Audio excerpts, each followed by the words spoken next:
चले।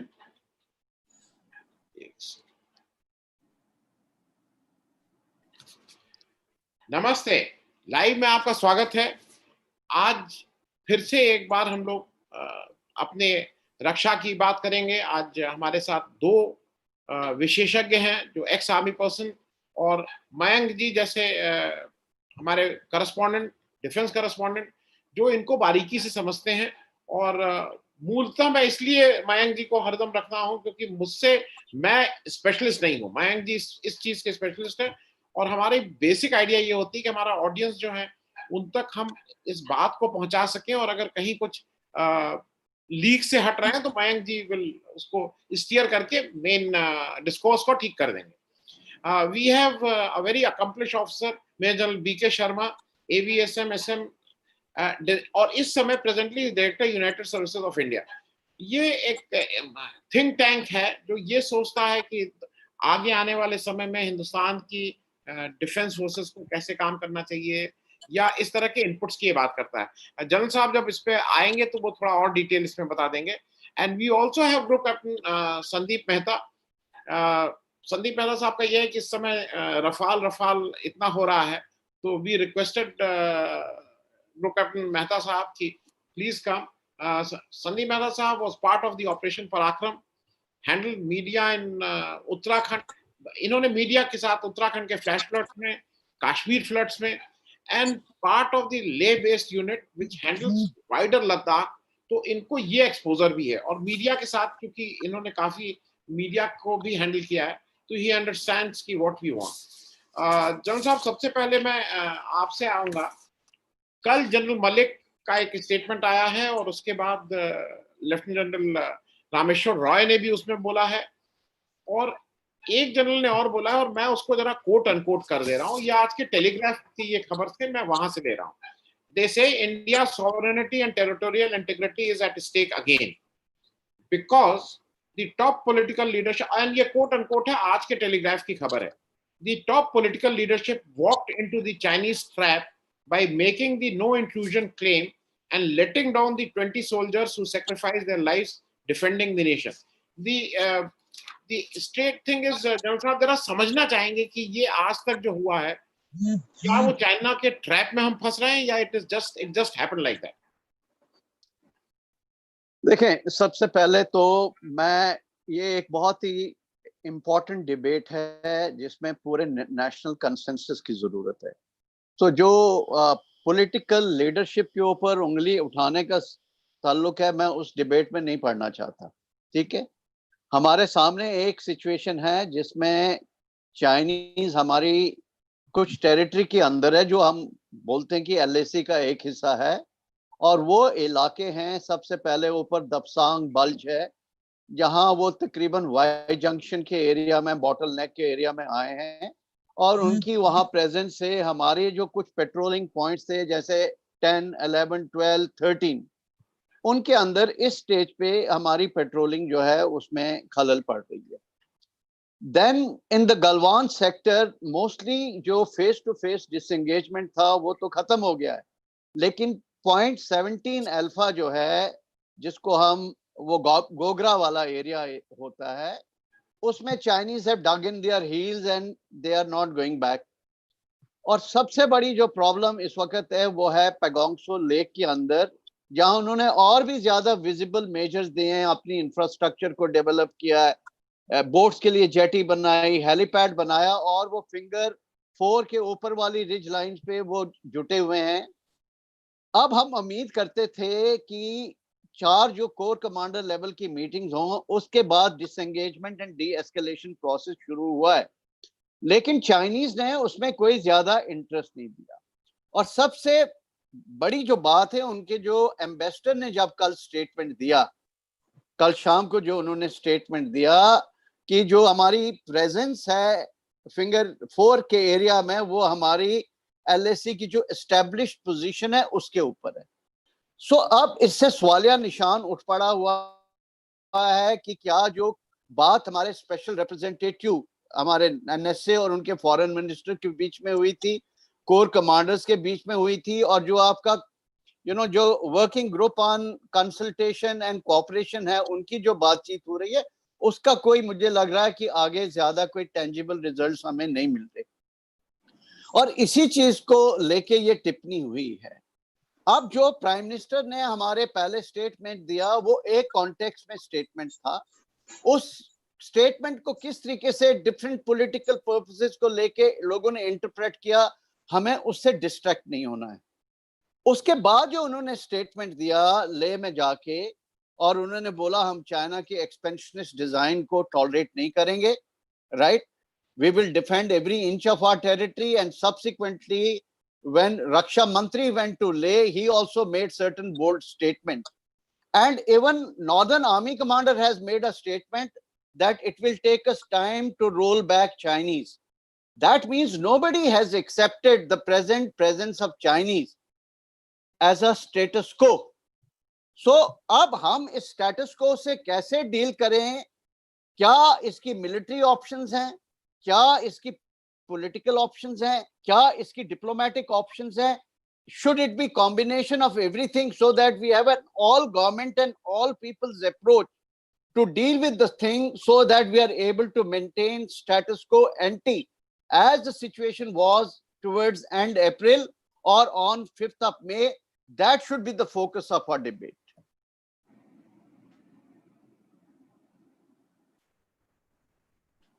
Thank you general साहब। मैं ग्रुप कैप्टन मेहता आपके पास आ रहा हूँ। फर्स्ट राउंड है so that everyone comes into the debate. एक बात और पिछले 6-7 दिन से हुई है, जहां पे चाइनीज एयरफोर्स और हिंदुस्तान की एयरफोर्स की बात हो रही है। मतलब नंबर्स में उन लोग ज्यादा हैं, but they have a larger territory to defend. तो इसलिए जब when it comes to per square kilometre या स्क्वायर किलोमीटर या एज किलोमीटर, तो वो वी मैच देम। हार्डवेयर जहां तक की बात है, मतलब उनके पास कितने फाइटर हैं, हमारे पास कितने हैं, उनके पास क्या है, उस हिसाब से जरा आपसे समझना चाहेंगे कि as far as Chinese air force is concern, हम लोग कितना, मतलब how well we match with them, we are superior to them. I am not talking of the personnel, हम लोग ज्यादा बहादुर हैं, हमने ज्यादा सक्सेसफुल लड़ाइयां लड़ी हैं, हम लोग जिसको कहते हैं कि we are ready to sacrifice our life. हमारे जो जवान हैं वो अपनी, अब उनको चिंता नहीं रहती है, ये हम जानते हैं। लेकिन हार्डवेयर के हिसाब से, purely on the hardware side, China और इंडिया के एयरफोर्स का जरा कंपैरिजन थोड़ा बता दें। डेफिनेटली मैं आपसे पूरी तरह एग्री करता हूं, और एज अ मिलिट्री मैन मुझे ये भी मैं समझता हूं इस बात को कि ये 1-to-1 मैच करना भी सही नहीं होता है। और जहां तक नंबर्स की बात है, सुपीरियरिटी की बात है, टेक्नोलॉजी की बात है, ये हम सब जानते हैं कि चाइना हमसे कई गुना बड़ा है, उसके पास लगभग 2000 फाइटर है। तो स्ट्रेट इक्वेशन कभी भी सही इसलिए नहीं होता है क्योंकि उसके फ्रंटियर्स भी उस हिसाब से हैं। जिस तरह से हम अपने लिए भी बात करते हैं कि टू फ्रंट की, कि अगर हमारा और चाइना के बीच कुछ कॉन्फ्लिक्ट अराइज होता है, तो हम जानते हैं कि हमें वेस्टर्न फ्रंट पे भी अपनी तैयारी रखनी पड़ेगी, क्योंकि इस मौके का फायदा पाकिस्तान भी उठाने की कोशिश कर सकता है। तो हमें अपनी तैयारी पूरी रखनी होती है। तो किसी भी सूरत में इस एंगेजमेंट को जब हम देखते हैं, तो हमें दोनों तीनों पहलू ध्यान में रखते हुए ही कहना पड़ता है। तो हालांकि न्यूमेरिकल सुपीरियरिटी चाइना की ओर संकेत देती है, उनकी टेक्नोलॉजी काफी विकसित है, उनके पास नंबर्स बहुत हैं फाइटर्स के, चाहे एवैक्स के बोल दें, चाहे हेलीकॉप्टर्स के कह दें, चाहे ट्रांसपोर्टर्स के बोल दें। लेकिन जमीनी हकीकत यह है कि उनके ऑपरेशन सारे के सारे तिब्बतन प्लेटो से होंगे। अब तिब्बतन प्लेटो यदि अगर आप देखें तो उसका एवरेज एलिवेशन 14 से 16,000 फीट तक पहुंचता है, और इन ऊंचाई पे जो कोई भी एरोप्लेन का जो परफॉर्मेंस है वो काफी डिग्रेड हो जाता है। बारिंग ट्रांसपोर्ट्स में उतना फर्क नहीं पड़ता है टर्बो प्रॉप एयरक्राफ्ट में, but jet fighter specially with full load, उनको जब टेक ऑफ करना होता है, उनका टेक ऑफ लेंथ बहुत बढ़ जाती है, तो उनको पेलोड का भी नुकसान होता है, या फिर उन्हें तेल कम ले आना पड़ता है। The only other way to deal with it is कि वो air to air refueller use करें। तो अगर air to air refueller use करते हैं तो ऑपरेशंस और भी ज्यादा कॉम्प्लेक्स हो जाते हैं उनके। तो कहने का मतलब ये है कि उनके पास चैलेंजेस ज्यादा है। वेयरएज इंडियन साइड में we are by geography we are blessed कि हमारे एयरक्राफ्ट लो एलिवेशन की एयरफील्ड से भी टेक ऑफ कर सकते हैं। हालांकि फॉरवर्ड में, ले में थॉइस जो फॉरवर्ड एरियाज हैं वहां से अगर हमारे फाइटर ऑपरेट करेंगे तो उन्हें भी ऑल्टीट्यूड का थोड़ा नुकसान होगा, लेकिन वहां पे रिएक्शन टाइम की वजह से हमें वहां पे अपनी प्रेजेंस जरूरी है ताकि हम बिना किसी रिएक्शन टाइम को खोए उन तक जा सकते हैं। तो सीधे सीधे यदि हम कहें तो न्यूक्लियर नंबर्स की अगर हम बात करें तो डेफिनेटली चाइना के पास एज है हमारे ऊपर, लेकिन इनडायरेक्टली बात करें पर इसमें बहुत से फैक्टर्स फिर से आ जाते हैं। अगर हम क्योंकि टेक्नोलॉजी को जब फैक्टर करते हैं, अभी हम रफाल को छोड़ देते हैं क्योंकि रफाल के एक तो अभी इंडक्ट हुए ही हैं, तो उनको इंटीग्रेट होने में टाइम लगेगा, नंबर्स बिल्ड होने में टाइम लगेगा। एलसी को भी हम नहीं काउंट कर सकते हैं इस स्टेज पे, पर फिर भी हमारे जो मिराज 2000 है, Su-30 है, MiG-29 हैं, बाइसन्स हैं, जगुआर्स हैं, तो ये सभी अपग्रेडेड वर्जन्स हैं, वेरी हाईटेक और मॉडर्न हैं, capable of delivering by day and night हैं। तो उस तरह से मैं नहीं देखता कि क्योंकि आज के वॉरफेयर में एयर पावर एक बहुत ही डिसाइसिव रोल प्ले करता है for 2-3 multiple reasons. Ground forces को बिल्ड होने में टाइम लगता है क्योंकि किस एरिया में फ्लेयर अप होगा, कहाँ होगा, ये शुरू से एंटिसिपेट नहीं कर सकते, और हमारा कॉन्ग्रुएंट बॉर्डर जो है वो हजारों किलोमीटर में फैला हुआ है। तो वो रिएक्शन टाइम जो आपको चाहिए एनिमी को होल्ड करने का इनिशियली, तो वहां पे एयर पावर का रोल बहुत ही डिसाइसिव होता है। और सही तरह से बिल्डअप करने के लिए ऑफ कोर्स हमें ट्रांसपोर्ट प्लेन्स की जरूरत होती है। तो आज की तारीख में मैं पिछले जस्ट 4 या 5 साल को अगर देखूं तो हमारे पास ग्लोब मास्टर C-17 है जो हैवी लिफ्ट एरोप्लेन है, हमारे पास C-130J है जो स्ट्रेटेजिक ट्रांसपोर्ट एयरलिफ्ट के लिए है, रिसेंटली हमारे पास चिनूक इंडक्ट हुए हैं हेली लिफ्ट के लिए, हैवी हेली लिफ्ट के लिए, अपाचे अटैक हेलीकॉप्टर हैं। सो कुल मिला के नई टेक्नोलॉजी और सही मिक्स जिसे कहेंगे, एक ऐसा पोटेंट मिक्स है जो सिचुएशन को बदलने की कैपेबिलिटी वो हमारे पास है। तो मैं ये नहीं कहूंगा कि हम मतलब there will be no match, obviously it will be a conflict, and like any two evenly matched opponents, finally जो the person who can hold on his own, जो जिसकी सोच सही हो, जो अपने रिसोर्सेज का सही प्रयोग करेगा, जिसकी टैक्टिक्स साउंड होंगी, eventually he will have the upper hand। तो मैं इस कंपैरिजन को यहीं तक लाना चाहूंगा क्योंकि इसके आगे कंपेयर करना मतलब मुझे नहीं लगता कि ओपन फोरम, एक तो ये ओपन फोरम है, दूसरी बात ये है कि जो जैसे मैंने कहा कि हमें अगर 2 फ्रंट्स की तरह, तो बहुत सारे फैक्टर्स आते हैं, फिर नॉन कन्वेंशनल एरिया में घुस जाते हैं, फिर हम सरफेस टू सरफेस मिसाइल्स में घुस जाते हैं, तो वो फिर एक ऐसा फैक्टर हो जाता है जिसको समझ पाना बड़ा मुश्किल होगा। तो मैं इसको यहीं समाप्त करना चाहूंगा। थैंक यू डॉक्टर साहब। मयंक जी, मैं आपके पास आ रहा हूँ। आप मीडिया से हैं और वर्चुअली इस वाले उसमें there is a ban on media to go to Ladakh, मतलब इस बार नहीं आप जा सकते हैं जी। और लेकिन उसके जगह पे टीवी पे आप देख रहे हैं सुबह से शाम तक ऐसा लग रहा था कि रफाल के सारे कलपुर्जे पता लग गए थे।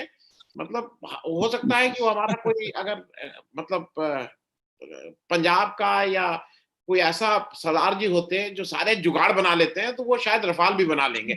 उसको इतने डिटेल में हम लोग डिस्कस कर रहे थे मीडिया वाले जी। तो आपको कभी लगता है कि जो असली इश्यूज हैं जहां पे शायद एज अ सिविलियन को तैयार होना चाहिए, देश को तैयार करना चाहिए, वो मीडिया का रोल भी होता था, हम उस रोल से भटक गए हैं क्योंकि हमारी टीआरपी उससे आएगी, लोग ज्यादा आएंगे जब हम कहेंगे ये सब। तो मीडिया के रोल पे जरा मैं आपसे समझना चाह रहा हूँ।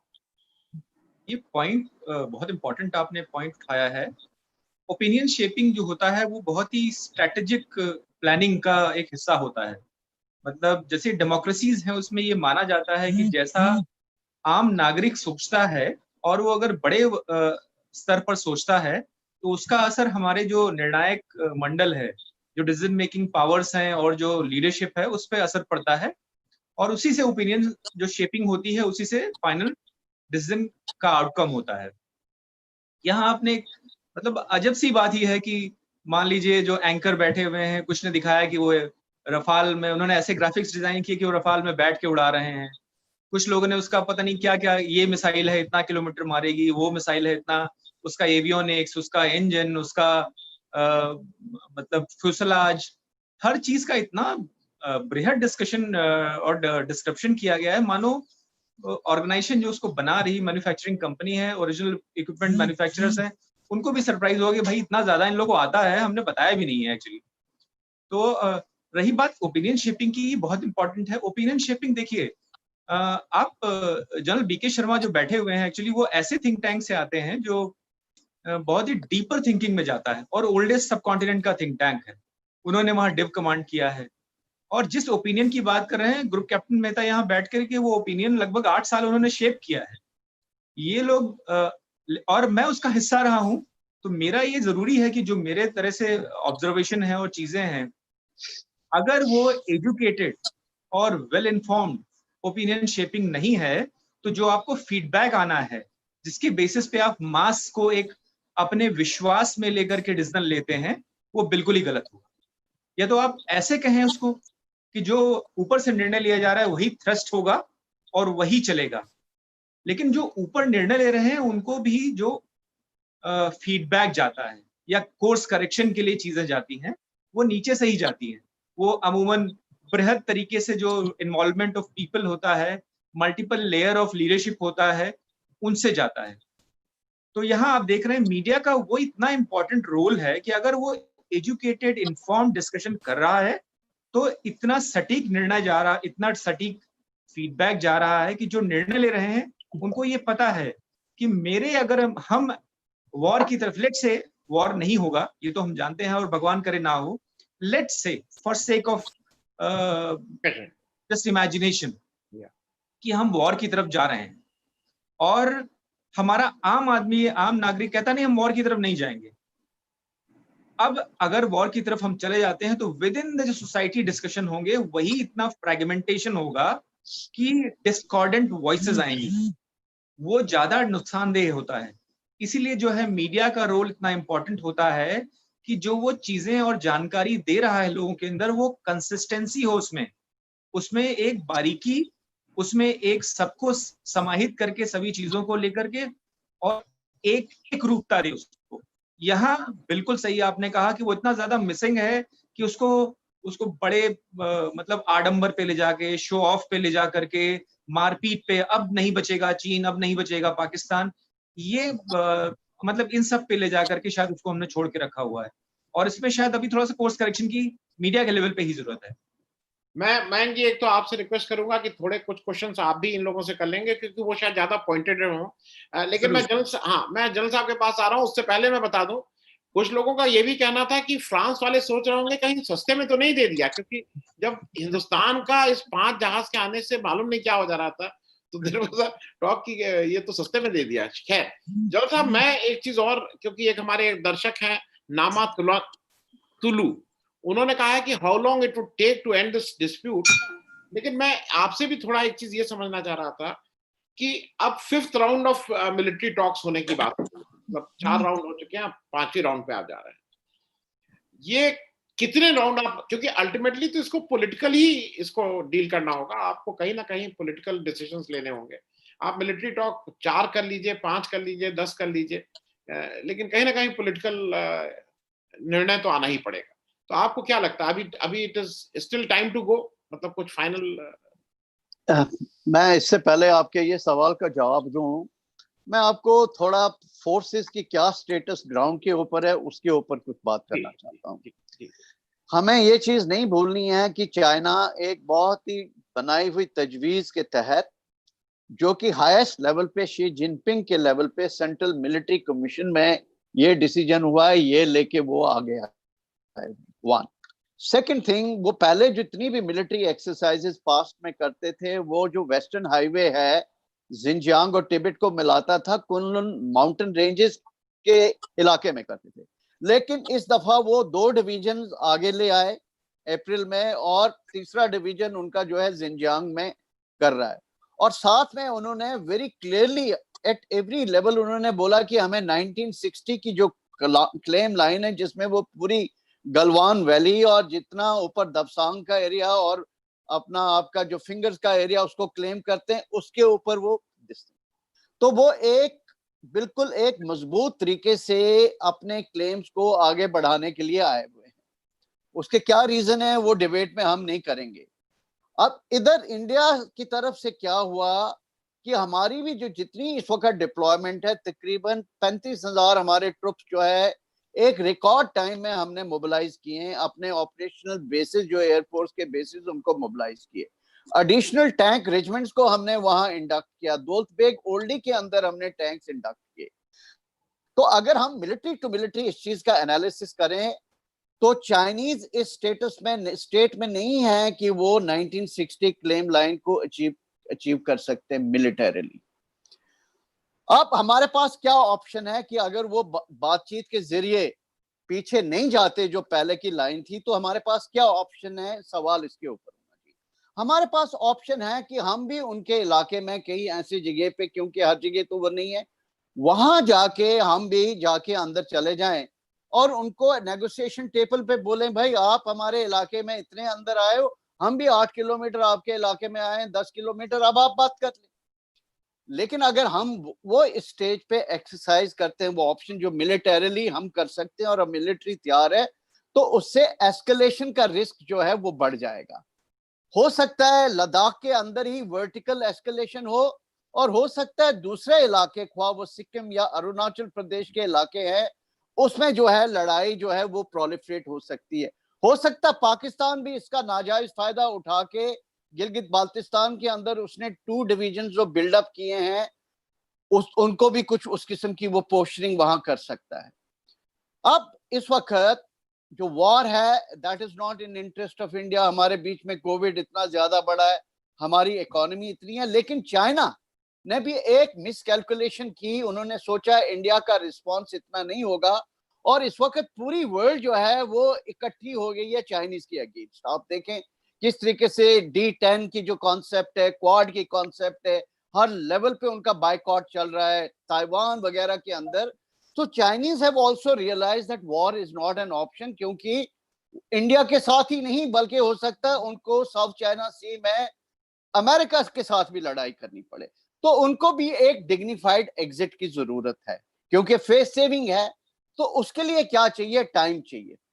तो टाइम जो है उसमें we must build up the pressure, और चाइनीज को ये डेमोन्स्ट्रेट हम करें कि should the need be we will exercise the war option, जैसे आपने किया है, but we do not want war, so give little more time for another 2 to 3 months to build up more and more pressure and give them a dignified exit. Now that should be our long term strategy, and in the meanwhile जो अपनी हमारी internal weaknesses हैं, ये जो political divisions हैं, उनको ठीक करो, national consensus को build up करो, उसके बाद एक international opinion करो। और हमारे अंदर, क्योंकि हमने अपने डिफेंस बजट के अंदर इतना कम पैसा दे रखा था, एज यू नो कि 1962 के बाद सबसे ज्यादा डिफेंस स्पेंडिंग हमारी हुई। अब जो सर्ज कैपेबिलिटी इस वक्त हम कर रहे हैं as a knee jerk reaction, उसके ऊपर बैठ के जो भी हमारी खामियां हैं उनको वॉर फुटिंग के ऊपर हम दूर करें। अगर हमारे ट्रुप्स को वहां विंटर में भी रहना पड़े उसी पोस्चर के अंदर, तो क्या वहां जरूरत है लॉजिस्टिक की, शेल्टर्स की, हैबिटाट की, एमिनिशन की, उसको बिल्डअप करें और चाइना को एक फर्म रिजॉल्व दें that India will not compromise even an inch of territory. We want peace. We want to resolve this dispute through negotiation process. Should that not happen, we are ready to exercise even a military option. That should be our long-term strategy, and all our diplomatic talks and whatever military talk should be in the ambit of that framework. Thank you, General Sahab. Group captain Mehta साहब, मैं आपसे जरा एक चीज, क्योंकि मैं अपने दर्शकों को भी थोड़ा कुछ चीजें बता दूं। जब देश आजाद हुआ तो 10 स्क्वाड्रन थी जहाज की, 3 पाकिस्तान के पास चली गई, 7 हमारे पास आ गई हिंदुस्तान के पास, और फिर धीरे धीरे बिल्डअप होते होते वो जैसा कहा जाता है 39.5 39 स्क्वाड्रन तक हम पहुंच गए थे। लेकिन आज की तारीख में आज की तारीख में 30 ग्रुप कैप्टन साहब डिस्कनेक्ट हो गए, लेकिन मैं तब तक दर्शकों को उस लेवल पे ले आ रहा हूँ। और इस बात का मयंक जी आप भी थोड़ा जवाब दे सकते हैं, ये बहुत कॉमन हुआ है जी। फिर एक समय जब ये स्ट्रैटेजी हुई कि India ideally should have 42 squadron, yes yes, और एक स्क्वाड्रन में दर्शकों के अंदाज के लिए बता दूं 16 से 18 जहाज की बात होती है मोटे तौर पे as a thumb rule. Now against that group captain साहब has joined back group captain साहब, हम लोगों का ideally we should have 42 squadrons, और आज की तारीख में हमारे पास 30-31 हैं। अगर ये रफाल सब अपने पास आ भी जाते हैं, अभी तो 5 आए हैं, 31 और आने हैं, 31 मोर टू कम। लेकिन आपको क्या लगता है कि ये 42 तक की जो ideally Indian forces should have, Indian air force should have, ये कितने दिन में अचीव होने का है प्लान? ये अगले 2 साल, 5 साल, 6 साल कब तक लगेगा ये 42 पहुंचने का? और जब तक नहीं है तो क्या हम लोग वी आर अंडर स्ट्रेस, हमारी थोड़ी समस्या है, मतलब हमारी देयर इज अ थ्रेट? मुझे नहीं लगता कि हम अगले 10 साल में 42 स्क्वाड्रन तक पहुंच पाएंगे, क्योंकि हम एक सिचुएशन में आ चुके हैं। क्योंकि ये जो 42 स्क्वाड्रन का जो स्टडी हुआ था और जो इवैल्यूएशन हुआ था और ऑथराइजेशन हुआ था, ये 60s में हुआ था। उसके बाद लगभग जहाज कभी भी हम 42 की लेवल पे पहुंच नहीं पाए, जैसा आपने बताया कि हम 39.5 तक पहुंचे थे। उसके बाद क्योंकि पुरानी टेक्नोलॉजी के जहाज MiG-21, MiG-23, MiG-27, MiG-25 phase out होते गए धीरे धीरे, तो स्ट्रेंथ डिप्लीट होती गई। लेकिन चिंता यूं बढ़ी क्योंकि ये डिप्लीशन ओवरनाइट नहीं होता है। आपको काफी पहले से अंदाजा होता है कि ये स्क्वाड्रन फेज आउट हो जाएंगी इस समय तक। तो आप, और क्योंकि फाइटर की एक्विजिशन प्रक्रिया जो है या डेवलपमेंट प्रक्रिया जो है वो 1 से 2 दशक लेती है, 15 से 20 साल तो लेती ही है। ये हमारा एक्सपीरियंस भी रहा है। हमने एलसी डेवलपमेंट में देखा जहां हमें 25 वर्ष के ऊपर लग गए। तो ये जानते हुए हमने जो है इस चीज को तत्कालीन सरकारों ने नजरअंदाज किया, और सिचुएशन ये आ गई कि ना एलसी होराइजन पे आया जिसके भरोसे पे हम बैठे हुए थे। MMRCA डील हुई 126 एयरक्राफ्ट की, जिसमें रफाल शॉर्टलिस्ट हुआ था पहले। आपने देखा वो डील भी साइन नहीं हुई और बाद में रद्द करनी पड़ी। तो इवेंचुअली हम इस सिचुएशन में पहुंच गए जहां स्क्वाड्रन स्ट्रेंथ बहुत तेजी से डिप्लीट हो रही थी, क्योंकि वो बंचिंग हो जाता है टुवर्ड्स द लेटर पार्ट। क्योंकि शुरू में जब स्क्वाड्रन डिप्लीट होती है तो उनके जो स्पेयर्स इन्वेंट्रीज होती हैं उन सबको मर्ज कर दिया जाता है, तो आपकी सर्विसिबिलिटी थोड़ी और आती है। कुछ जहाजों को अपग्रेड प्रोग्राम में डाल दिया गया, क्योंकि पता है आपको कि जब नया रिप्लेसमेंट नहीं आ रहा है, बट द सिनेरियो जो है, जो बैलेंस है आपका वीज़ा-वी और पोटेंशियल वो खराब हो रहा है, तो आप अपग्रेड प्रोग्राम का, तो कई तरीके अपनाए गए वो एक मिलिट्री बैलेंस को बनाए रखने के लिए। वो मैं कहूंगा कि जो एक न्यूनतम स्तर होता है आपको मेंटेन करने का, उसके लिहाज से किए गए थे ये सारे प्रोग्राम। और फिर भी हम इस सिचुएशन में आ गए जहां हम almost we touch 25 squadron strength, और अब जाकर एलसीए का इंडक्शन जो है पिछले 1 साल में शुरू हुआ, और अब पहले 5 रफाल जो है वो पिछले 3 में, जिनकी 3 स्क्वाड्रन आ गई। आके इनका इंडक्शन रेट भी इस तरीके का है कि अगले 2-3 साल तक भी हम वापस 32-33 स्क्वाड्रन की स्ट्रेंथ तक ही पहुंच पाएंगे, क्योंकि अभी भी डिप्लीशन हो रहे हैं। ऐसा नहीं है कि डिप्लीशन कंप्लीट हो चुका है, अभी भी स्क्वाड्रन जो है वो रिटायर होनी है। तो नई इंडक्शन भी जो है वो स्तर को ऊपर नहीं लेके जाएंगी, वो इसको गिरने नहीं देंगी शायद, वो भी अगर एलसीए के इंडक्शन टाइम से रहे तो ये एक क्रिटिकल स्टेज है जिसमें हम फंसे हुए हैं। तो ऐसे टाइम पे रफाल का एक जो एयरफोर्स के लिए बहुत बड़ा इंपॉर्टेंस था, वो ये था कि इस गैप को पूरा करने के लिए आपको टेक्नोलॉजिकल एज की बहुत जरूरत थी। और जैसा कि एरियल वॉरफेयर में होता है, ये सब चीजें कुछ अजम्पशंस पे चलती हैं। जैसे आप ये मान के चलते हैं कि एयरक्राफ्ट की सर्विसिबिलिटी जो है वो 60% होनी चाहिए, 70% होनी चाहिए। कहने का मतलब कि अगर एक स्क्वाड्रन में आपके पास 18 जहाज हैं, तो आपके पास लाइन पे फ्लाईवर्दी ऑपरेशनल यूज के लिए लगभग 10 से 12 जहाज होने चाहिए। लेकिन क्योंकि इन सबके स्पेयर्स भी बाहर से आते हैं और अनसर्विसिबिलिटीज बड़ी कॉमन होती हैं मॉडर्न फाइटर जेट्स में, क्योंकि कॉम्प्लेक्स सिस्टम्स होते हैं, इसलिए ये सर्विसिबिलिटीज काफी लो चली जाती थी। तो कुल मिला के वो स्क्वाड्रन स्ट्रेंथ कम होना और ये फैक्टर मिला के काफी गंभीर स्थिति उत्पन्न करती थी। इसीलिए इनके ऊपर जो है गंभीरता से प्लान बनाया गया, और 2 साल पहले हमने एक्साइज एयरफोर्स ने एक्साइज गगन शक्ति करी, जिसमें 2 फ्रंट के ऊपर इंटर थिएटर कैसे फोर्सेस चेंज होंगी, स्विंग होगा, और उन सब पे प्रैक्टिस की गई। और साथ ही सॉर्टी जनरेशन रेट, मतलब अगर हम सर्विसिबिलिटी नहीं मेंटेन कर पाएंगे तो हम उतनी सॉर्टीज नहीं जनरेट कर सकते। तो उसका हमने एक आंकलन किया कि हम क्या सही में इतनी सॉर्टी जनरेट करने की काबिलियत रखते हैं जितना हमारी प्लान्स में है। तो वो एक बहुत महत्वपूर्ण एक्सरसाइज थी और जिसमें हमने बड़ा सक्सेसफुली उसको कंडक्ट किया, सब समझ पाए इस इशू को और कुल मिला के वो सक्सेसफुली अचीव हो गए जो हमारे एम्स थे, जो हम अचीव करना चाहते थे। तो उसकी वजह से हमें काफी संतोष है कि किसी भी तरह की चुनौती को निपटने के लिए हम तैयार हैं, चुनौती को निपटने के लिए। क्योंकि जिस तरीके के as a military man I will tell you, हमारा जो होता है एम बड़ा क्लियर होना चाहिए, हम किस उद्देश्य से एक कॉन्फ्लिक्ट को देख रहे हैं। वो एम जो है हमें गवर्नमेंट से आता है, वो हमें मिलता है कि आपका ये ऑब्जेक्टिव है इस दौरान, ये आपका एम है। Selection and maintenance of aim is the first principle of war. तो इस वक्त में अगर हम ये कहें कि हमारे पास इतनी बड़ी एयरफोर्स है तो हम सबको पराजय कर देंगे, ये कहना सही गलत है। जो ऑब्जेक्टिव्स हमारे सामने होंगे एक सिचुएशन में, चाहे वो सिंगल फ्रंट हो चाहे वो डबल फ्रंट हो, उन ऑब्जेक्टिव्स को अचीव करने के लिए हम सक्षम है, जो आज के दायरे में जो ऑब्जेक्टिव्स दिख रहे हैं। तो ये प्रेजेंट स्थिति है। जब तक फॉरेन स्ट्रेंथ कंप्लीट नहीं होती, उसके आगे अगर हमें एक्सपैंड करना है स्कोप को, अगर हमें थिएटर वॉर कॉन्सेप्ट पे आगे बढ़ना है, तो हमें वो न्यूमेरिक नंबर्स चाहिए होंगे। ये मेरी। थैंक यू मेहता साहब। मैं मयंक जी आपके पास आ रहा हूं। मैं जरा दो टर्म को पहले अपने दर्शकों को बता दूं और आप उसको करेक्ट कर दीजिएगा। एक टर्म बार बार यूज हो रहा है, स्टेटस को और स्टेटस को एंटे। तो स्टेटस को एंटे जो एक हमारी आम भाषा में समझे तो पूर्व स्थिति मतलब वो 5 मई से पहले जो स्थिति थी उसको स्टेटस को एंटे बोलेंगे। करेक्ट। स्टेटस को यथा स्थिति, जैसी स्थिति है।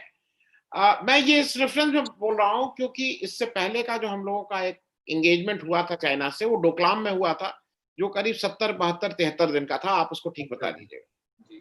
ये लेकिन 90 दिन हो रहा है करीब, मतलब 5 मई से लेके अब 5 अगस्त तो दिखाई दे रहा है, अगले 2-3 दिन में आ जाएगा।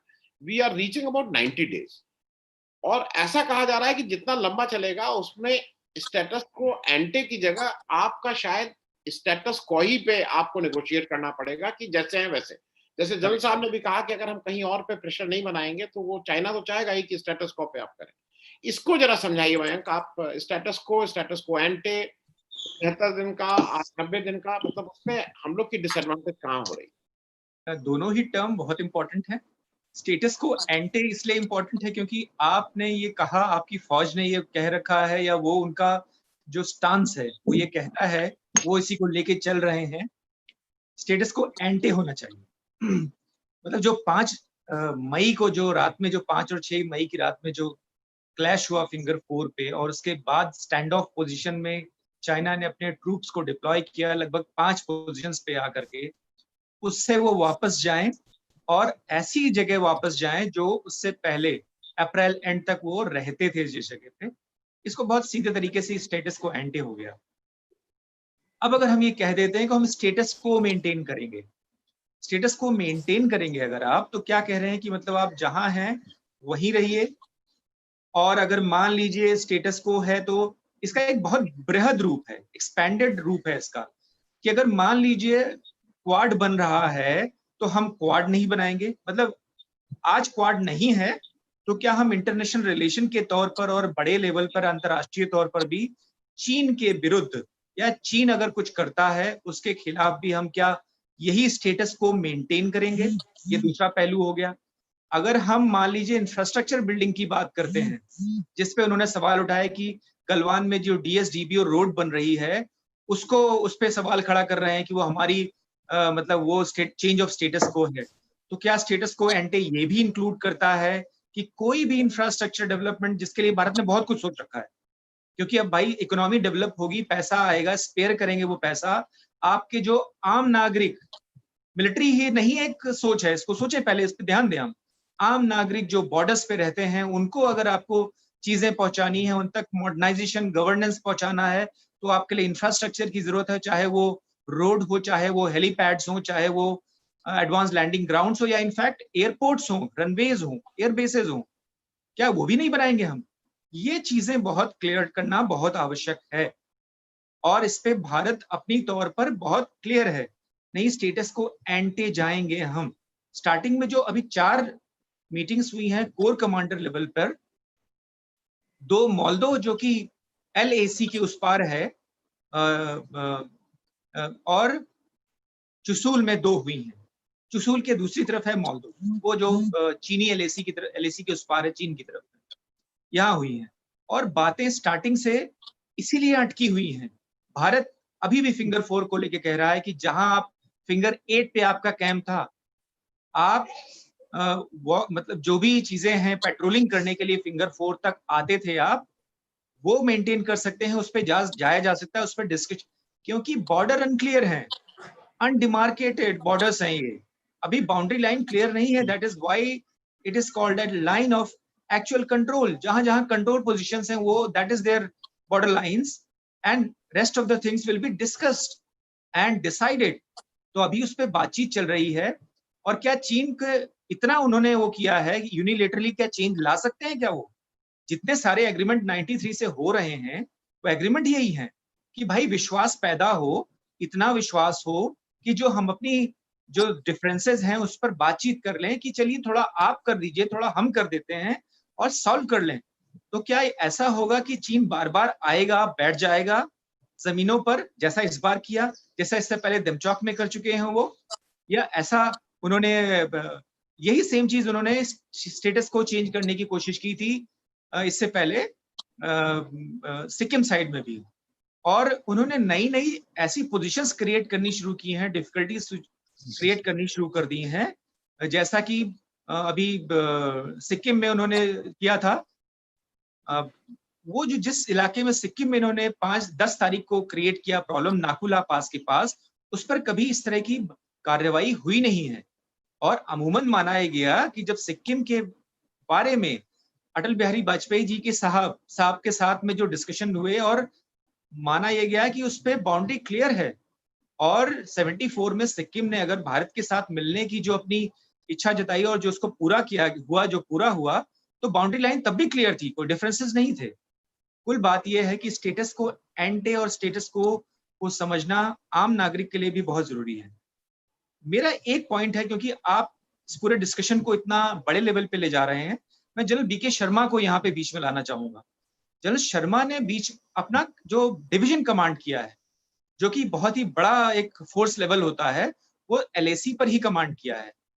जब उन्होंने डिव वहां से छोड़ा और फौज से उन्होंने बाहर आए, तो उन्होंने थिंक टैंक जो यूएसआई है उस पर चीनी स्तर, चीन के लेवल पर ही और स्ट्रेटेजिक लेवल पर उन्होंने पूरा रिसर्च करना स्टार्ट किया। मेरा सवाल यहाँ आपके बनिस्बत में चाहूंगा ये सवाल मतलब उनके सामने रख दिया जाए कि जिस तरह से पिछले 2013 से जो चीजें स्टार्ट हुई, फिर चीजें अलग अलग तौर पर वो आए, चाहे वो 72 दिन का हो, चाहे वो 13 दिन का हो, चाहे 30 दिन का हो, वो आकर के बैठे और स्टैंड ऑफ क्रिएट किए उन्होंने।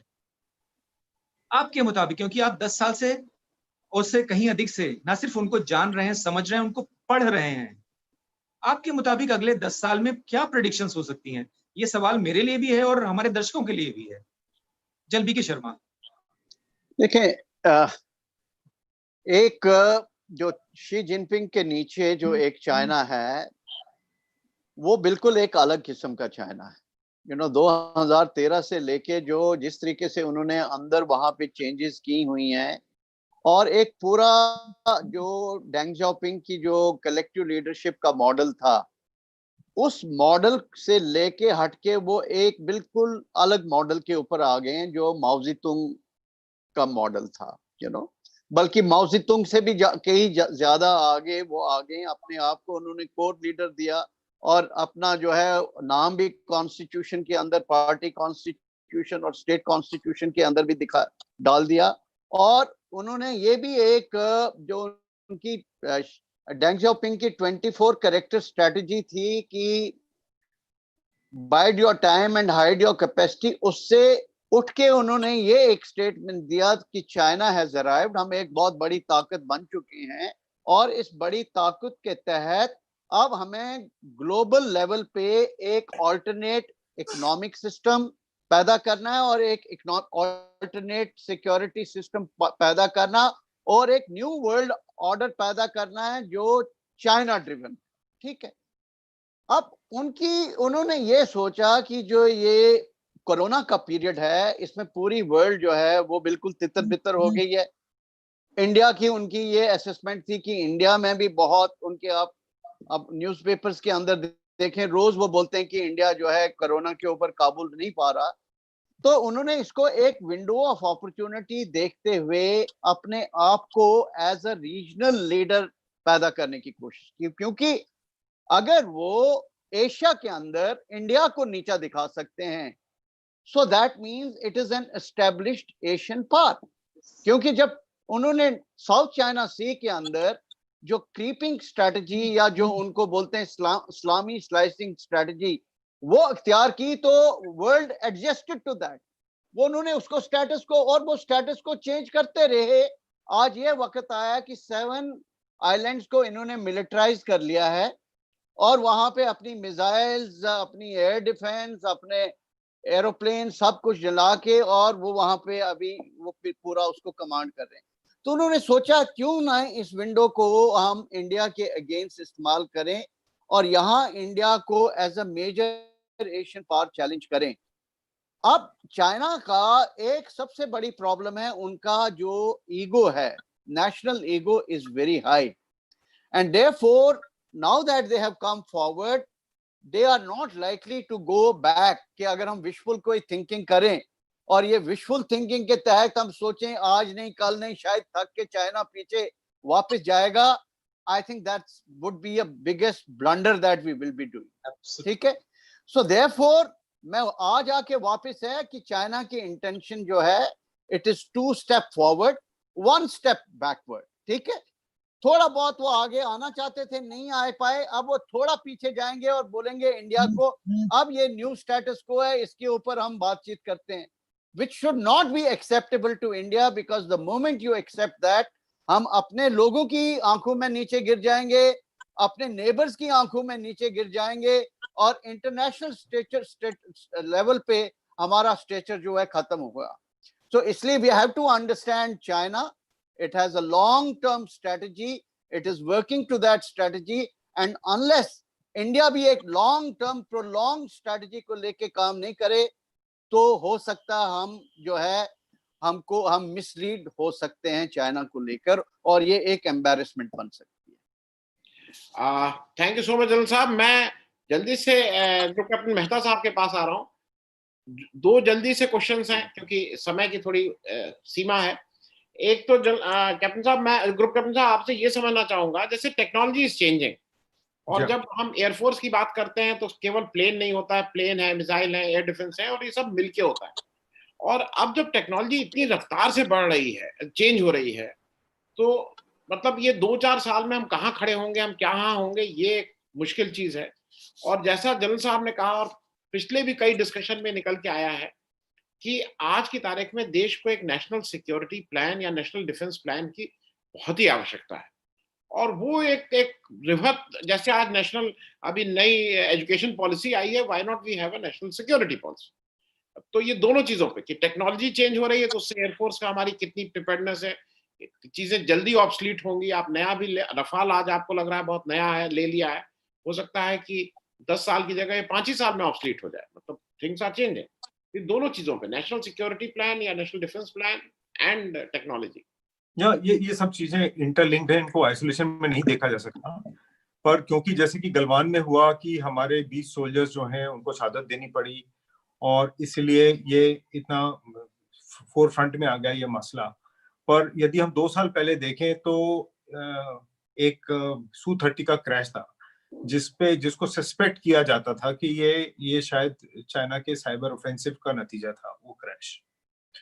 और मुझे जानकारी नहीं है कि उसका फाइनल आउटकम क्या था और ना ही मेरे ख्याल को पब्लिक जानकारी होगी, पर वो भी नेशनल सिक्योरिटी के मायने से बहुत ही महत्वपूर्ण चीज है। हमें ये समझना है कि आज बिना वॉर डिक्लेयर किए हुए भी ये काबिलियत है दुश्मन में कि वो किसी भी देश को बहुत बड़ा नुकसान पहुंचा सकता है। तो कहीं ना कहीं टेक्नोलॉजी जो है वो हर लेवल पे काम कर रही है। आज चाइना ने अपनी जीपीएस जैसी सैटेलाइट्स लॉन्च कर रखी हैं, तो वो चाहे तो कल को जीपीएस को डिग्रेड कर सकता है, जैमिंग कर सकता है उन इलाकों में जो सामने हमारे ट्रूप्स जो जीपीएस यूज कर रहे हैं वो भ्रमित हो सकते हैं उससे। उसके काउंटर में इंडिया ने, क्योंकि इंडिया ने अपना खुद का गगन और दूसरी सैटेलाइट लॉन्च करके प्रोग्राम लॉन्च किया है, तो कुछ हद तक हमें उससे निजात मिल सकता है। लेकिन ऐसी हर लेवल पे, टेक्नोलॉजी के लेवल पे, आज आप सोचिए कि अगर कॉम्बैट में आपके ट्रूप्स की आपस में कम्युनिकेशन ही नहीं है, तो वो कॉम्बैट तो एक्चुअली क्योस हो जाएगा। सो कहीं ना कहीं आने वाले समय पे, और हम ये गल्फ वॉर से देखते आए हैं कि कैसे टेक्नोलॉजी से असर पड़ रहा है, और खासकर जैसे जनरल साहब ने बताया कि चीन को सिर्फ एक भाषा समझ में आती है, वो है पावर की, स्ट्रेंथ की। क्योंकि अगर आप स्ट्रेंथ से उसे अग्री नहीं करेंगे कि वो आपका 1 इंच भी हासिल कर ले, आगे बढ़ सके, तभी वो आपको नेगोशिएटिंग टेबल पे आप उससे इक्वल टर्म्स पे बात कर सकते हैं, वरना वो कंटिन्यूअसली अपनी ये टैक्टिक्स जारी रखेगा, कुछ दिनों के लिए पीछे हट जाएगा और फिर से वही शुरू कर देगा। मैं इसमें एक अपना पर्सनल एक्सपीरियंस जोड़ना चाहूंगा यहाँ पे। 89-90 में मैं एक चाइनीज स्टडी सर्कल था जिसमें IFS और IS के अधिकारी थे, उनको हेलीकॉप्टर में लेकर गया था। वो उस इलाके, क्योंकि इन चीजों पे डिस्कशन होना था, इन इलाकों में वो पूरा एरिया देखना चाहते थे और समझना चाहते थे कि क्या इनकी कॉम्प्लिकेशन है। तो देप्सांग प्लेन से लेके गोगरा इलाका, हॉट स्प्रिंग्स, या फिंगर 4 इलाका बता रहे हैं, पेगांगसो, चुशूल और डाउन टू लोमा, पूरा सेक्टर जो है, मेरी खुशकिस्मती थी कि उनके साथ मुझे ये पूरा सेक्टर भी हमने उनको दिखाया, साथ साथ गए थे। और 89 में जब ये हुआ था, उसके बाद 93 की एग्रीमेंट बनी थी। उसका बेसिस ये था, ये ग्रुप था जिसकी स्टडीज की वजह से 93 की एग्रीमेंट बनी थी, जिसमें ये कहा गया था कि हम स्टेटस को मेंटेन करेंगे।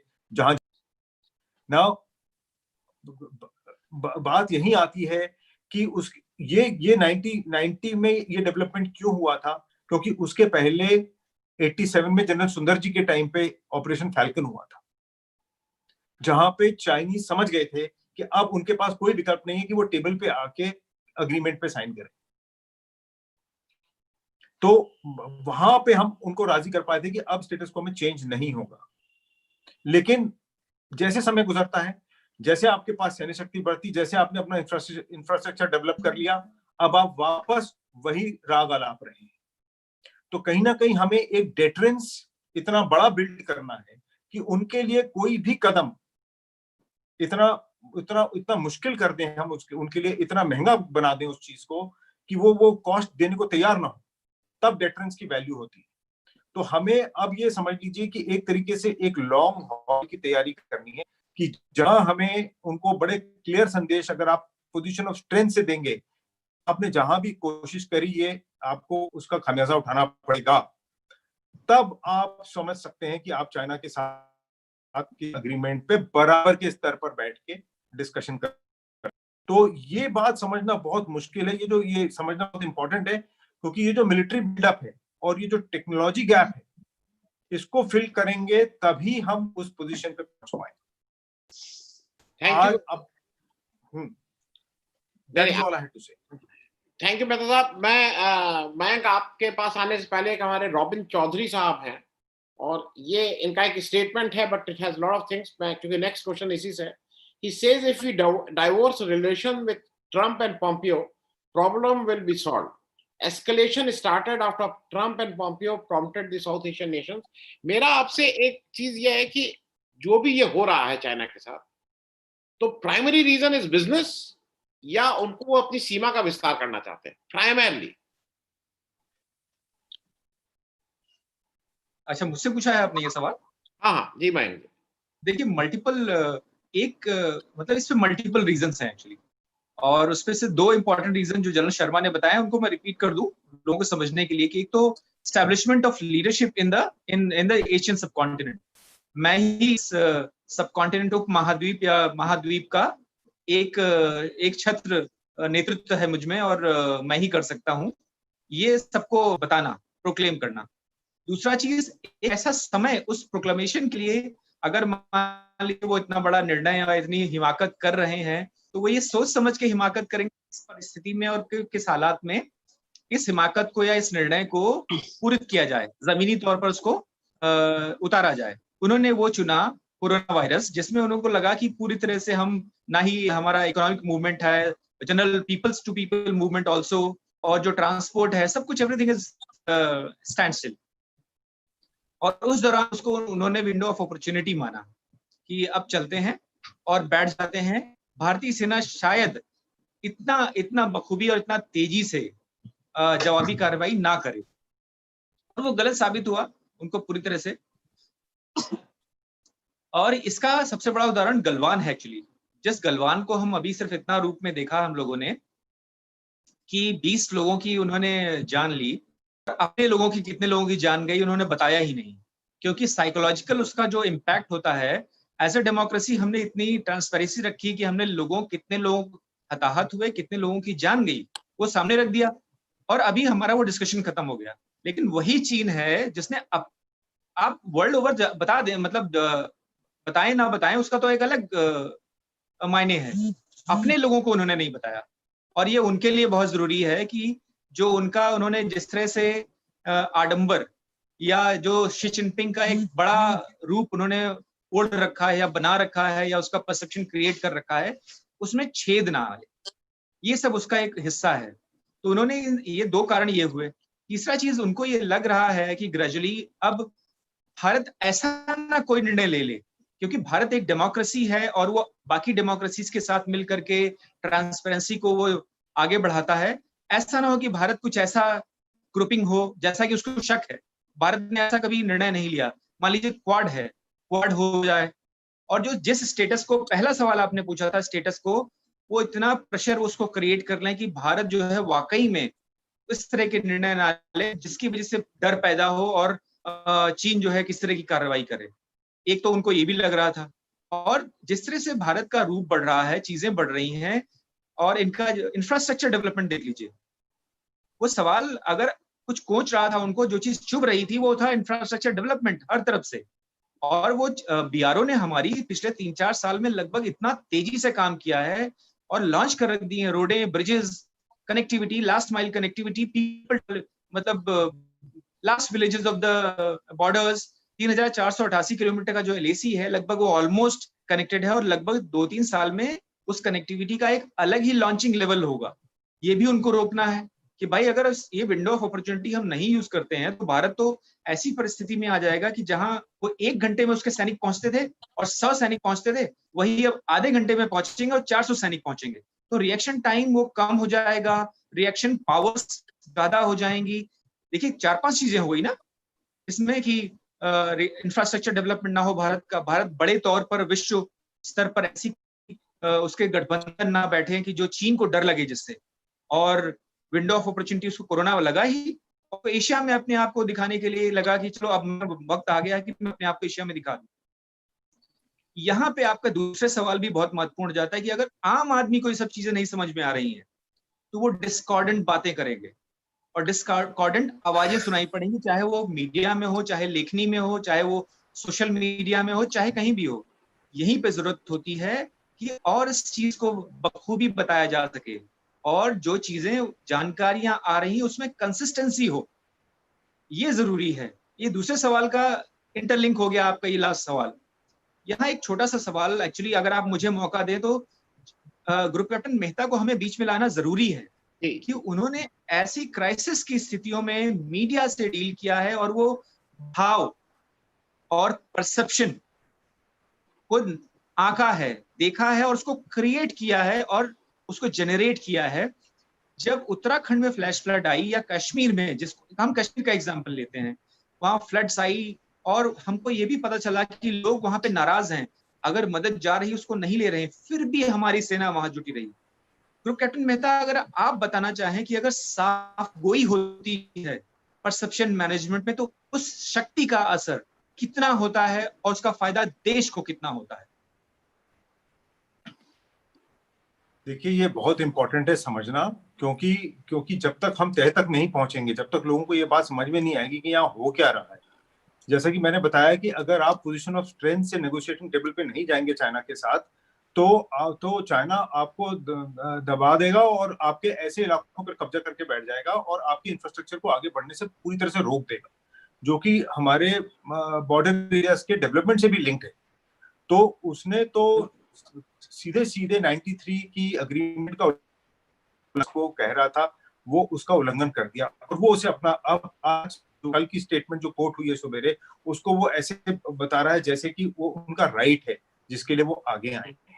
तो हमें इस बात को बड़े क्लियरली जनता के बीच ले जाना है कि यदि हम पोजीशन ऑफ स्ट्रेंथ से, यदि हमें बिल्डअप करना क्यों जरूरी है, बॉर्डर फोर्सेस का वहां बैठना जरूरी है, चाहे हमें साल भर 2 साल भर क्यों ना बैठना पड़े, कि ये चीजें एस्केलेट तो हो जाती हैं क्योंकि उनकी तरफ से भी फोर्सेस आगे नहीं है, तो ये एस्केलेशन इतना आसान नहीं है और ये एक बहुत बड़ी कॉस्ट होती है जो कंट्री को बेयर करनी पड़ती है, not only for the country, even for the soldiers on ground, क्योंकि ये इलाके बहुत ही दुर्गम हैं, they are very cold, high altitude है, वहां पे एक सोल्जर के लिए अपना खुद का व्यायाम करना भी मुश्किल है, ऑक्सीजन की कमी है, 2 घंटे अगर आप कंटिन्यूस वॉक भी नहीं कर सकते हैं वहां पे, एक्सरसाइज करना तो दूर की बात है। तो ऐसी दुर्गम परिस्थिति में इतने ज्यादा नंबर के ट्रूप्स रहेंगे, उनका मनोबल, उनको लुक आफ्टर करना, उनका उनके लिए सुविधाएं पहुंचाना, ये सब एक कॉस्ट है जो कंट्री को बेयर करना पड़ता है, प्लस टेक्नोलॉजी। और तब आप एक डेटरेंस जब तक क्रिएट नहीं करेंगे तो आप चाइना आपको इसी तरह से घेर के धीरे धीरे आपके एरियाज को कैप्चर करना शुरू कर देगा और उसके पास बहुत बड़ा मोटिवेशन है और वो खुलेआम कह भी रहा है। जैसा कि एक सवाल भी उठा था इस बात पे कि अमेरिका के राष्ट्रपति और पॉम्पियो के बीच में जो अगर इंडिया बीच में उनसे बातचीत छोड़ दे तो सोच सुलझ जाएगी, पर ये कहना एकदम गलत है क्योंकि चाइना ने अपनी फोर्सेस, अपनी एक्सरसाइज बहुत पहले शुरू कर दी थी, लगभग जनवरी फरवरी में ही उनका बिल्डअप था। तो ये बाकी चीजें तो सारी समझ लीजिए गलवान के बाद शुरू हुई हैं। बाकी देशों के साथ जो गठमेल की बातें चल रही, गठजोड़ की बातें चल रही हैं, वो तो बाद में शुरू हुई हैं गलवान की। तो ऐसा नहीं है, हमें बिल्कुल क्लियरली समझना है। और चाइना ने यदि हम पहले हमारे साथ 62 से लेकर आज तक अगर अग्रीमेंट साइन करी है तो वो तभी करी है जब हम पोजीशन ऑफ स्ट्रेंथ से उसके साथ टेबल पे गए। तो ये कंट्री में समझाना, समझना क्या मुश्किलें आती हैं और क्या नेसेसिटीज हैं ट्रूप्स की, ये बड़े क्लियरली हमें देशवासियों को रेडी करना है मेंटली, वरना हर चीज रिड्यूस हो जाएगी एक रेटोरिक पर। Thank you. जो कि डेंजर है, जी। मैं समय का थोड़ा अभाव है तो मैं लास्ट क्वेश्चन जनरल साहब से करके इसको समाप्त करूंगा। जनरल साहब, मैं थोड़ा इसमें 1 मिनट लूंगा समझने के लिए। जब भी हिंदुस्तान में कोई वॉर हुई है या पोस्ट एंगेजमेंट हुआ है तो अभी तक ऐसा था कि पूरा देश एक साथ खड़ा हो जाता था, और जो देश का हम लोग समझते थे, जो मैं जिस ढंग से देखता हूं कि भाई एक देश था, गवर्नमेंट थी, एक पार्टी थी। अभी क्या हो जा रहा है कि वो कहीं गवर्नमेंट, मतलब देश और आर्मी तो एक है, मतलब देश और डिफेंस तो एक है, वो तो रहेंगे और वो शाश्वत है, हरदम रहेंगे। पार्टी और गवर्नमेंट आती जाती रहेंगी। इस वाले सिनेरियो में क्या हो रहा है कि समहाउ ये पॉलिटिकली डिवाइडेड हम लोग कहीं हो गए हैं कि भाई वो एक उस पार्टी के हैं, वो उस पार्टी है, वो उसका। और इसमें मुझे, जैसे मीडिया की बहुत गलती है, इसमें कहीं कोई वो दो राय नहीं है। इसमें पॉलिटिकल लीडर्स की बहुत गलती है, कहीं कोई दो राय नहीं है। लेकिन मैं बहुत एक स्पेसिफिक आंसर आपसे समझना चाहता हूं। हमारे बहुत से जनरल साहब लोग जो रिटायर्ड हैं, वो पॉलिटिक्स में आ गए हैं, किसी पार्टी के टिकट पे इलेक्शन लड़ते हैं और फिर वो आ जाते हैं as a strategist, as a defence analyst, और फिर वो बात करते हैं देश की डिफेंस की, कैसे होना चाहिए, कैसे नहीं होना चाहिए। और ये बिल्कुल क्लियर है कि उनके पीछे उनको एक कोई अगला इलेक्शन लड़ना है, पार्टी का टिकट मिलना है। अगर उनके इस परफॉर्मेंस से पार्टी का टिकट होगा तो वो कहीं ना कहीं party becomes more important than their defence opinion. तो आपको ये लगता है कि जो लोग, खास करके वैसे डिफेंस के लोग जिनको आगे इलेक्शन लड़ने की चाहत हो, अच्छी बात है, अच्छे लोग आए इलेक्शन में, या जो पहले इलेक्शन लड़ चुके हैं, उनको स्वतः नहीं आना चाहिए, क्योंकि वो कहीं ना कहीं उनके ओपिनियन बायस्ड है, उनके opinion driven by a party है, ऐसा मुझे लगता है जनरल साहब। मेरी जहां तक सोच है, इस वक्त जो इस मुल्क का नागरिक है वो बहुत समझदार है। वो किसी के झांसे में आने वाला नहीं है कि वो कोई जर्नल साहब आके कोई स्टेटमेंट अगर टीवी के ऊपर दें तो उसको उसके फेस वैल्यू के ऊपर ले लेंगे। कुछ चंद एक लोग हैं जो डाई हार्ट सपोर्टर्स हैं, वो कुछ स्याह करो सफेद करो, वो उस विचारधारा के ऊपर, आइडियोलॉजी के ऊपर चलेंगे। लेकिन जो मेजॉरिटी लोग हैं वो जो है, ख्वाह वो कोई बैरिस्टर हो या एम्बेसडर हो या कोई जर्नल हो, वो उसकी बात नहीं सुनते। समझ गए? एक प्रिंसिपली मैं आपसे बिल्कुल एग्रीमेंट करता हूं कि हम लोगों ने जो यूनिफॉर्म पहनी थी वो देश की सेवा के लिए पहनी थी, और हमारा सबसे बड़ा साइन ऑफ पैट्रियोटिज्म था कॉन्स्टिट्यूशन ऑफ इंडिया और इंडिया के लोग। और हमें एक पॉलिटिकल आर्मी इसलिए बोलते थे कि हम इरिस्पेक्टिव ऑफ कौन गवर्नमेंट है या नहीं है, हम जो देश के जो नेशनल इंटरेस्ट हैं और जो कॉन्स्टिट्यूशन है उसको मद्देनजर रखते हुए हम अपनी ड्यूटी करते थे। तो उसमें बिल्कुल कोई दो राय नहीं, उसमें डिग्रेडेशन आ गई है। और इस वक्त अंदर आया है कि जो मिलिट्री कम्युनिटी भी है वो अपने अंदर, अपने जमीर के अंदर झांक के देखे, और जो अपने जो पॉलिटिकल इंटरेस्ट है उनको पैरामाउंट ना रखे, बल्कि आपने जो अपनी ट्रेनिंग में और अपनी मिलिट्री लाइफ में जो सबक आपने सीखे हैं उनको अपनी निजी जिंदगी में अपनाएं, और एक देश के सामने एक मॉडल बन के रहें। मैं इतना ही कहूंगा, लेकिन जो है हाथ की 5 उंगलियां बराबर नहीं है, पूरा ट्रेंड ऐसा चला हुआ है, उसमें कुछ लोग हमारे भी उस ट्रेंड के अंदर खो गए हैं, लेकिन अंदर within the community pressures buildup हो रहे हैं। क्योंकि कई सारे हमारे लोग जो हैं, जो हमारे लोग टीवी वगैरह के ऊपर जाते हैं, आप शायद फॉलो नहीं करते, अगर वो कोई गलत बयानबाजी करते हैं या वहां कुछ ऐसा इरिस्पॉन्सिबल स्टेटमेंट देते हैं तो अंदर से ऊपर उनके ऊपर बहुत प्रेशर है। तो अंदर से फोर्सेस ऐसी हैं जो उनको रिस्ट्रेन करें, उनके बिहेवियर को मॉडरेट करें, लेकिन किसी के पॉलिटिकल एम्बिशन को टोटली कैप करना मेरे ख्याल में आज के हालात में ये मुमकिन नहीं है, और इसको हमें लेके एज अ नेसेसरी इवल चलना होगा। Thank you so much, General साहब. Thank you so much, Group Captain साहब, and Mayank, thank you so much for joining this debate. उम्मीद है कि हम लोग कुछ लोगों को बता पाए होंगे कि how the situation is, और हम लोगों को भी थोड़ा अपने ओपिनियन पे भी रिस्ट्रेन रखना है. Not only we all have to restrain our opinion. ये बड़ी बात है, क्योंकि वॉर कहना बहुत आसान है देश के लिए, और जो आदमी जाके लड़ रहा है उसके लिए बहुत डिफिकल्ट और टफ डिसीजन होता है. Thank you so much for participating in the debate. Thank you. Thank you.